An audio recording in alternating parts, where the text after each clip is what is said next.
Estamos en comunicación con Bruno Napoli, docente, investigador en Historia, en Economía, en Derechos Humanos. Ha escrito libros como La dictadura del capital financiero, En nombre de Mayo. Buenas tardes, Bruno, te saluda Ángel Panduro, estamos acá con José Schulman y queríamos hacer con vos, que manejás el tema derechos humanos, los años 70, la dictadura, el Mundial del 78, y ahora que estamos llegando, aproximándonos a un nuevo Mundial en situaciones caóticas, no solo en lo nacional, sino en lo internacional, queríamos preguntarte si vos nos podés de alguna manera arrimar una trazabilidad entre aquel Mundial y este Mundial que se viene. Y buenas tardes. ¿Qué tal, Ángel? ¿Qué tal, José? ¿Cómo están? Un placer hablar con ustedes nuevamente. Nos sale. A ver si podemos arreglar el problemita técnico. A ver. Ahí. ¿Te podés arrimar al micrófono, Bruno? Sí. No, los estaba saludando. No sé si me escuchan bien. Sí, ahora sí. Ahora sí. Perfecto, los estaba saludando y agradeciéndoles el espacio. La primera pregunta que queríamos proponerte, primer tema, es ¿hay alguna relación que se pueda hacer entre el Mundial 78 y el Mundial 2026? ¿Hay algo que se pueda comparar, vincular? Mira, hay varias relaciones, en realidad, entre varios mundiales, en estos dos en particular, ¿no? Los mundiales generalmente son un momento muy oportuno para hacer negocios, para los gobiernos de turno, obviamente, y hay una conexión muy particular que para mí no es una coincidencia. En el Mundial 78 se armó, ustedes bien saben, el EAM, el Ente Autárquico Mundial 78, que en realidad se armó por ley en el 76, comenzó a dirigirlo un general del ejército, que a los 2 meses fue asesinado.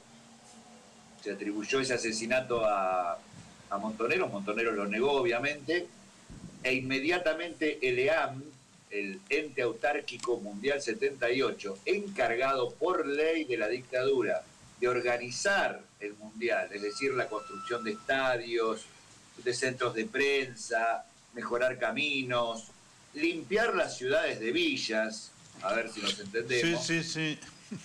Fue tomado por la Armada, por la gente de Macera, de Emilio Eduardo Macera, específicamente por el vicealmirante Lacoste, que luego fue presidente de facto durante 11 días en el año 82,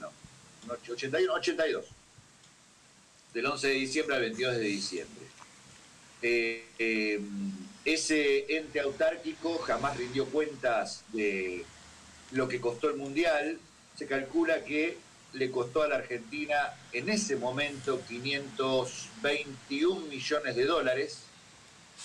Pensemos que 4 años después se hizo el Mundial de España y costó 100 millones de dólares menos el Mundial de España. Pero hay una coincidencia, o varias, ¿no? Se hizo en medio de un genocidio y con un genocida al frente del país, el general Videla. Ahora se hace en Estados Unidos, en medio de un genocidio externo, no dentro de su país, aunque sí dentro de su país con una persecución política muy fuerte a partir del ICE, de esa fuerza antiinmigratoria que nos regala todos los días escenas nazis, escenas de la Alemania nazi. Un genocida dirige ese país, Donald Trump, además es pedófilo, pero digo, qué coincidencias que dos genocidas organicen en sus países este tipo de eventos deportivos, que obviamente, por una cuestión de cómo actuamos en masa los seres humanos, que finalmente no somos otra cosa que monos jerárquicos, inmediatamente nos desprendemos de los problemas cotidianos. Los que somos fanáticos del fútbol sabemos muy bien lo bien que nos hace ver un partido de fútbol y nos hace olvidar de un montón de cosas, y lo digo como fanático del fútbol también. Pero bueno, eso, actuando en masa, es algo muy, muy particular. Entonces digo, tenemos dos países, dos genocidios, dos genocidas dirigiendo esos países, y una coincidencia más. Con el EAM, con el Ente Autárquico Mundial 78 de la Argentina, trabajó la CIA. Ajá. Trabajó la CIA, ¿para qué? Para hacer las listas de los periodistas que iban a venir de todo el mundo, considerados por la dictadura argentina subversivos. Desde Gianni Minà, el gran periodista italiano, que para la dictadura era un peligro que esté acá, pero no pudieron evitar que llegue. De hecho, Gianni Minà le preguntó a Lacoste, en medio del Mundial, qué pasa con la gente que está desapareciendo, y Lacoste solo le dijo, usted está mal informado, y siguió hablando de otra cosa.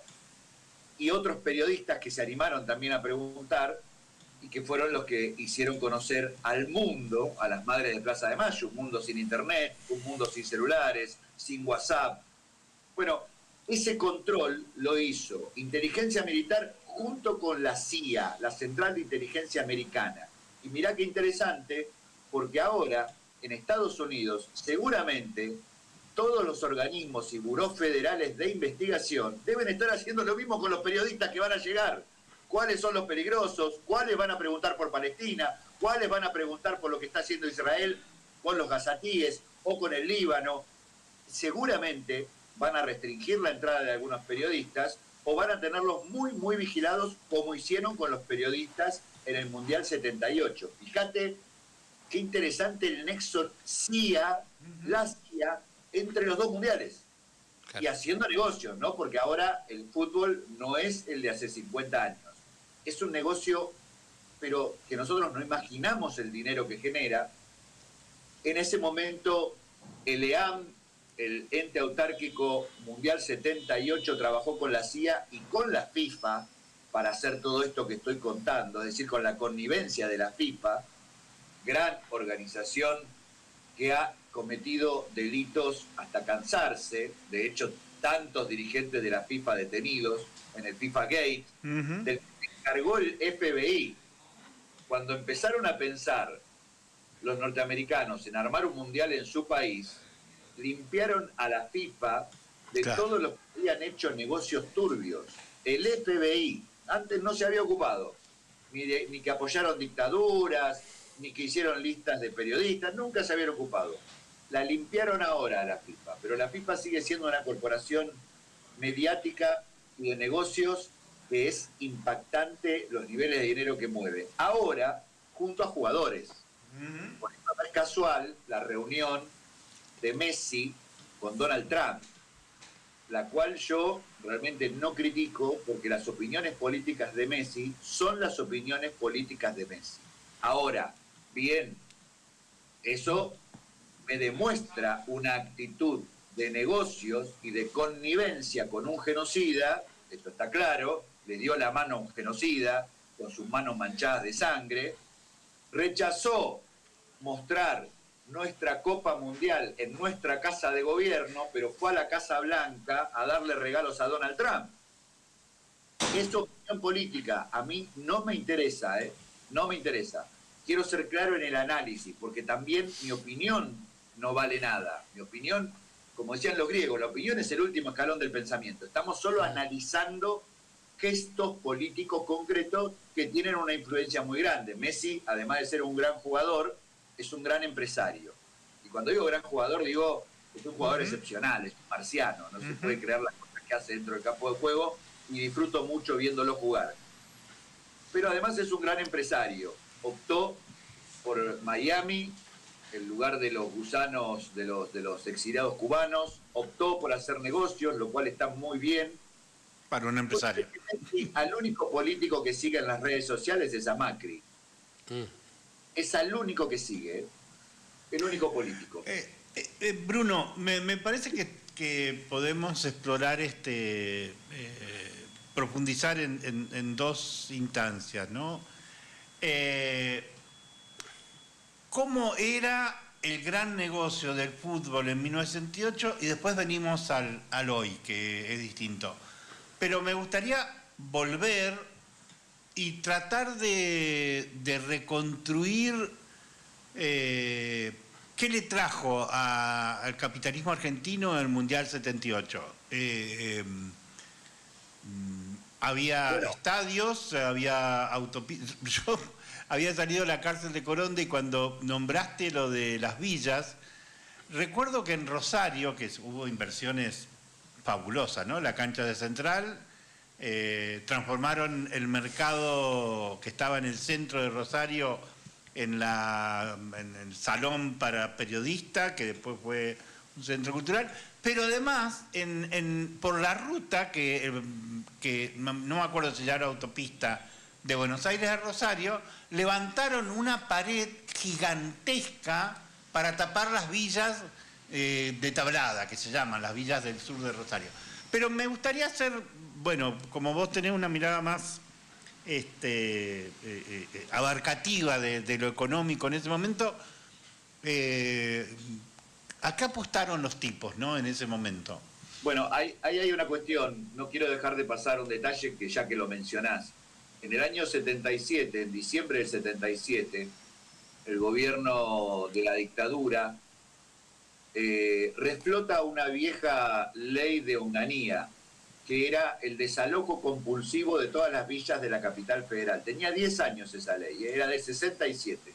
La reflotan y finalmente la aplican. Y entre diciembre del 77 y enero del 78, de los 220.000 ciudadanos que vivían en villas miserias, logran desalojar 180.000 personas, es decir, son 3 estadios llenos de personas que los desalojaron y con una topadora limpiaron todas las villas. Quedaron muy pocos habitantes de las villas en Buenos Aires, gracias a la gestión de un grupo de sacerdotes que presentaron un amparo y lograron frenar los desalojos. Algo muy novedoso, Estamos hablando del año 78, y un amparo colectivo de un grupo de villeros con un grupo de sacerdotes que logra ponerle un freno a la dictadura a partir de una decisión judicial. Eso es muy, muy importante. Sí. ¿Por qué?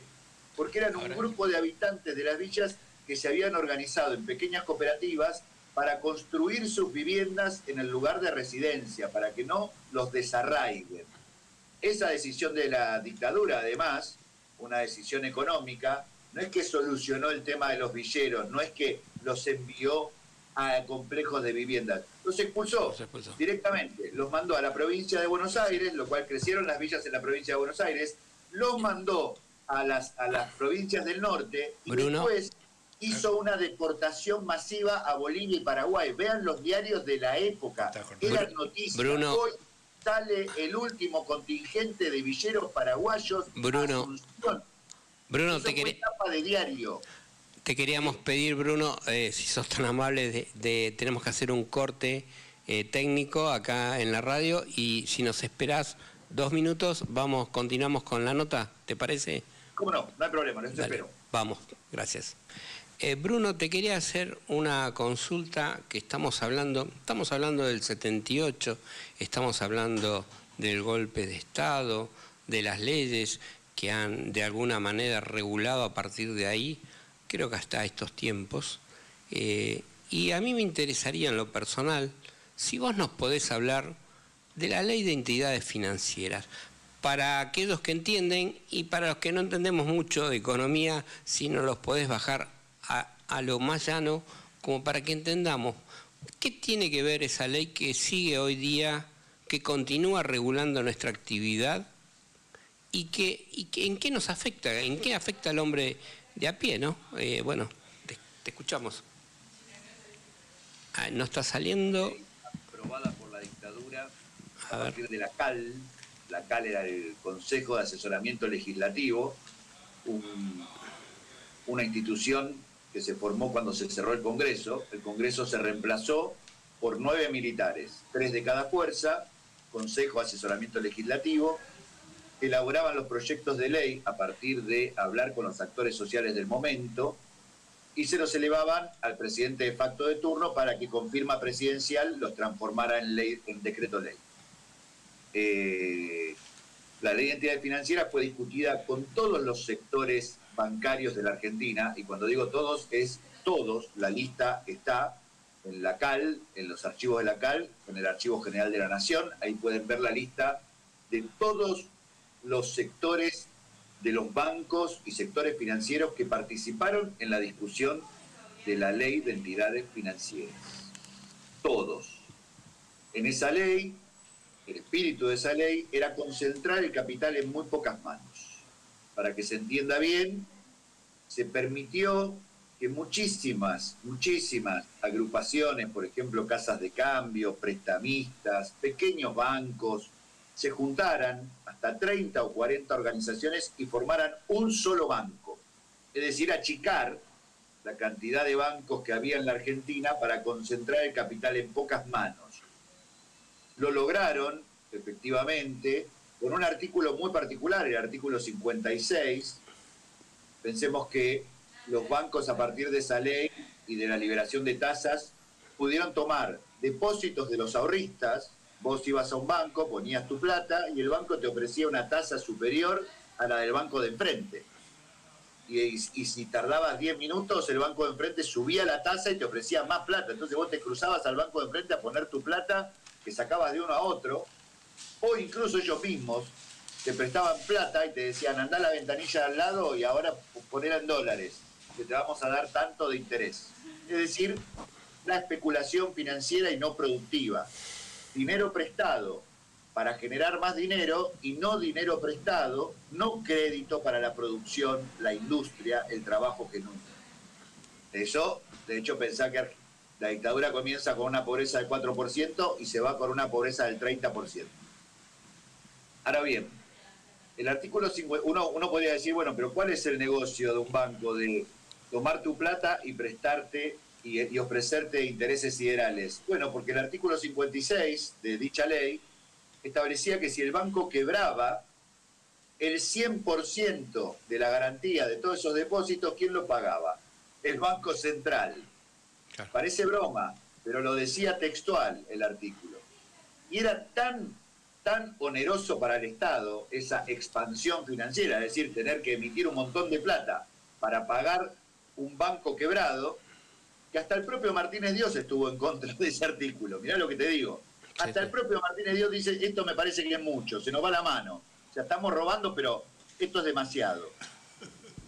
Lo cierto es que se crean muchos bancos en ese momento y hacia finales de los 70, o sea, a los 2-3 años de sancionada la ley, comienzan a quebrar en cadena. Y el Estado tiene que pagar todas esas garantías, todos esos depósitos. La expansión monetaria del Estado es fenomenal. Entonces se vuelve a juntar la CAL con todos los bancos, yo lo puse en mi último libro, y Martínez Dios propone modificar ese artículo y decir, bueno, si quiebra un banco, primero vamos por los bienes de los bancos, y que con esos bienes se paguen los depósitos, no sigamos pagando desde el Estado. Y él mismo dice, pará, pues lo puse textual en el libro porque me llamó mucho la atención. Hemos incentivado la actividad de muchos irresponsables dentro del sistema financiero. Y así todo, y con esas quiebras y ese quebranto para el Estado, todas las asociaciones bancarias le piden por favor que no deroguen ese artículo. Claro. Que lo hagan lentamente, que lo hagan gradualmente, que no lo saquen de golpe. O sea, todos estaban haciendo negocio. Bueno, finalmente se deroga ese artículo. Ahora, lo peor es que esa ley sigue vigente, ¿sí? Desde el 14 de febrero del 77. ¿Y cuál es el problema hoy? Que ganó el espíritu de la ley, concentrar el capital en pocas manos, porque hace 50 años había 23 millones de habitantes y teníamos 60 bancos. Hoy tenemos 46 millones de habitantes y tenemos 60 bancos. Es decir, que se quintuplicaron los instrumentos financieros, las cajas de ahorro, las cuentas sueldos, y siguen estando manejados en muy poquitas manos. Y vos no tenés mucha oferta de bancos para ir de un lugar a otro y decir, no, mira, yo no me conviene en este banco tener mi cuenta, la paso acá, mi cuenta sueldo. Muchas veces sos cautivo, y con esa ley los bancos, la verdad, se les permite hacer cualquier cosa. Por eso cuando te llega un resumen de tu tarjeta de crédito, vos no entendés nada de lo que te están cobrando, pero tenés 18.000 ítems con un montón de cargas y de cargos que terminás pagando una barbaridad en crédito, en tarjetas de crédito, en préstamos personales. Les ha permitido a los bancos un poder de fuego que es fenomenal, ¿no?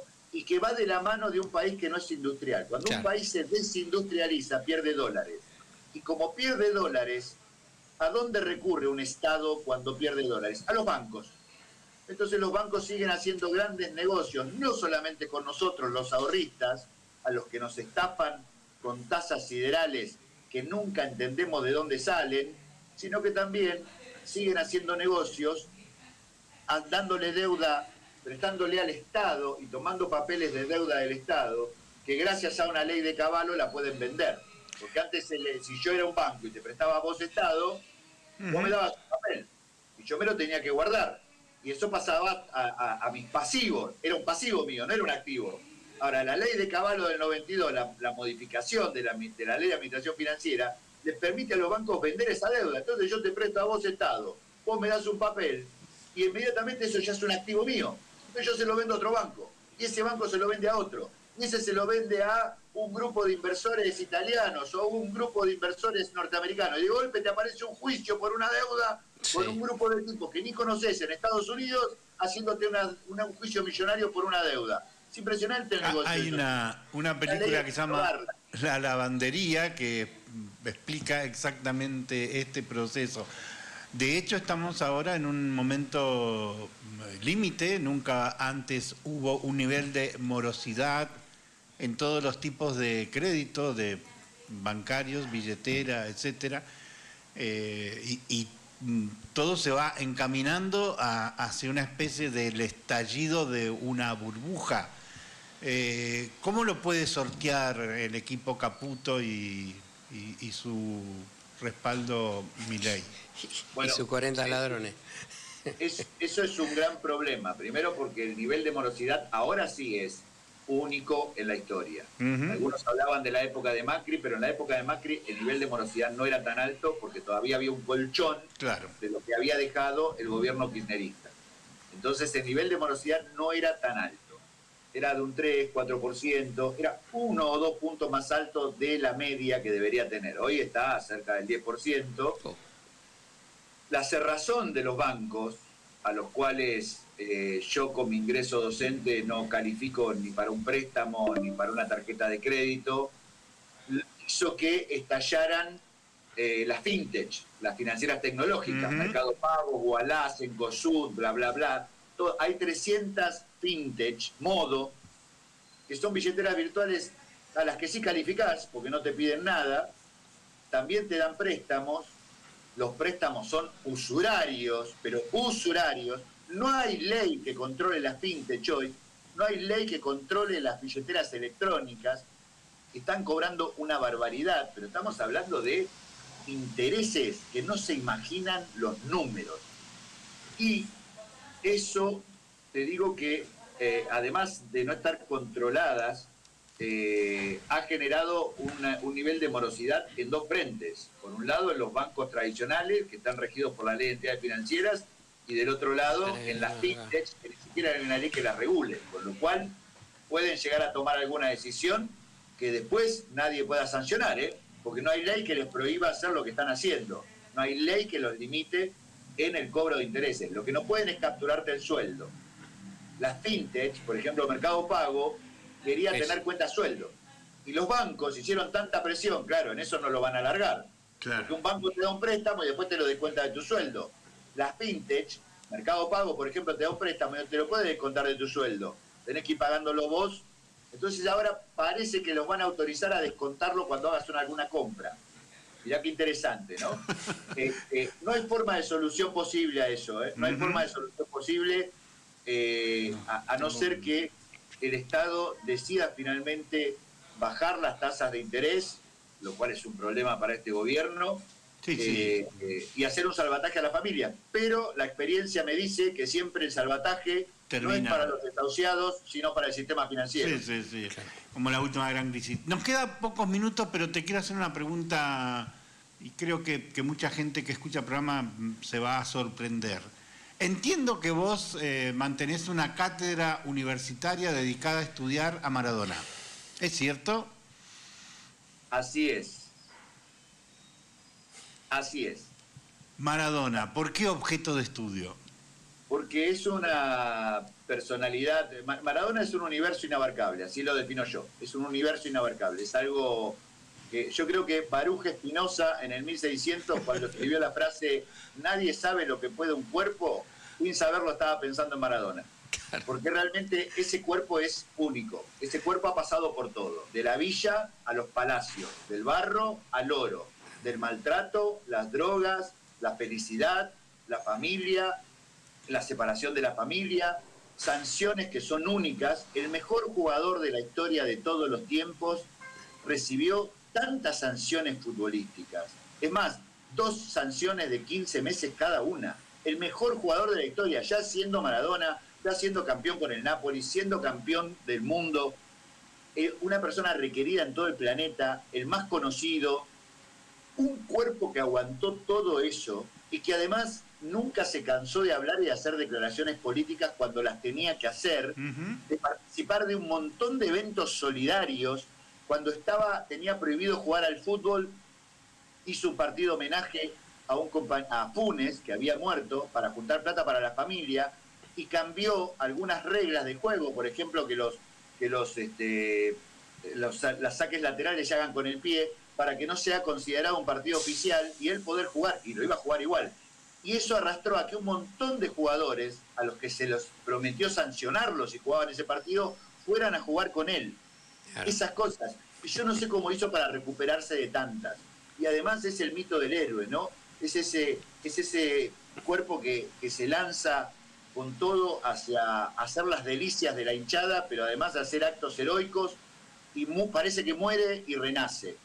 Entonces nos pareció como un fenómeno social más que un jugador de fútbol, un cuerpo inabarcable, y entonces armamos hace 2 años una cátedra donde lo analizamos desde distintas disciplinas. Yo desde la economía, específicamente, qué pasó con la pobreza y las villas, con todas las floritos de la Argentina desde que nació Diego hasta que murió. Cuando nació Diego había 338 villas, hoy hay 6.500 villas, por ejemplo. Desde la fotografía, no hay una foto donde Diego salga mal, a ver si nos entiende. No sé cómo hizo eso. Incluso jugando, parece que les dijeron a todos los que están alrededor: quédense quietos que le vamos a sacar una foto a Diego. Y Diego está en movimiento. Desde el cine, desde la literatura, desde el periodismo, desde distintas disciplinas, estudiamos un fenómeno social y mundial que además tuvo alumnos de todo el mundo, porque fue virtual, no fue presencial, pero también fue virtual, y la verdad que fue una experiencia maravillosa. Yo te cuento que, bueno, nunca hablé con Maradona, no voy a inventar nada. Sí lo vi de cerca 2 veces en mi vida. Ah, bueno. La primera en el 2005, cuando bajó del tren en Mar del Plata, nada menos que para sostener la cumbre contra el ALCA, ¿no?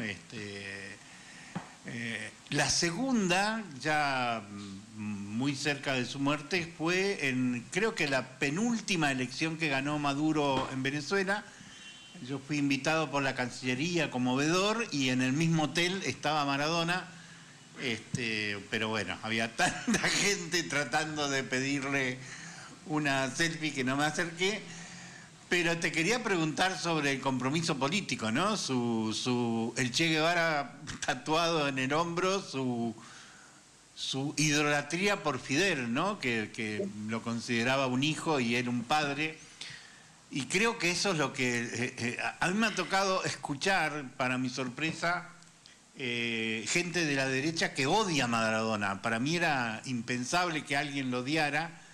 Y lo escuché con mis propios oídos, ¿no? Bueno, pero esas funciona? pasiones políticas también son irremediables, y los odios no resueltos de muchísimas personas que llevan, por ejemplo, a odiar a Maradona o a votar a un tipo que te dice que te va a pegar y que te va a matar, son odios políticos irresueltos de muchas personas, ¿no? Sí. Digo, ¿cómo entendés que un becario del CONICET vote a un tipo que toda su campaña dijo que iba a cerrar el CONICET? Bueno, sí, hay odios y remedos ahí, insolubles ahí, que tienen que ver con pasiones políticas y que nosotros no nos podemos adentrar porque ya va en la órbita de la psicología. Maradona tuvo muchas contradicciones como todos nosotros. Finalmente era un hombre, finalmente era un ser humano, que se sacó una foto con Menem, que después conoció y que eso lo ayudó hay que decirlo, a que no lo jodan más con las causas, con algunas causas judiciales. A ver, Maradona tenía pedido de captura en Italia, y después tuvo pedido de captura acá, en Argentina, y estamos hablando ya del Maradona campeón del mundo y campeón del Napoli, ¿eh? Yo no sé cómo aguantó eso, y se recuperaba de esas cosas. Cuando conoce a Fidel, bueno, queda sorprendido, ¿no? Con un encantador de serpientes como Fidel, que convencía hasta las rocas, y que es el que le pide que se suba al tren del ALCA y que vaya a Mar del Plata con Chávez, con Correa, con todos los que lo acompañaron para hacer la contracumbre de los pueblos. Es impresionante, se lo pide Fidel y él lo cumple. Bueno, Bruno, un hombre impresionante. Bruno, vos hablaste de la humanidad de Maradona, ¿no? Era un ser humano y creo que esa humanidad es lo que lo hizo grande, ¿no? Y bueno, te queremos dar las gracias nuevamente. Un regalo, que es el video que vamos a pasar. Vamos a pasar ahora a un video que en tiempos difíciles del comandante Che Guevara. Fidel Castro, perdón. Sí. Y queremos de alguna manera agradecerte y lo lindo, lo grato que de esta conversación que terminamos hablando de un grande como Maradona y salimos del año 76 con el golpe de Estado. La próxima te vamos a volver a invitar para seguir charlando del tema. Estos temas son inagotables. Muchas gracias. Abrazo, Bruno. No hay ningún problema y me alegro que terminemos con un tema que nos hace felices, porque hay que mantener la felicidad, y hay que mantener la alegría porque nada es para siempre. Y aguante Diego para siempre. Bueno, exactamente, así que muchas gracias a ustedes. A vos. Siempre.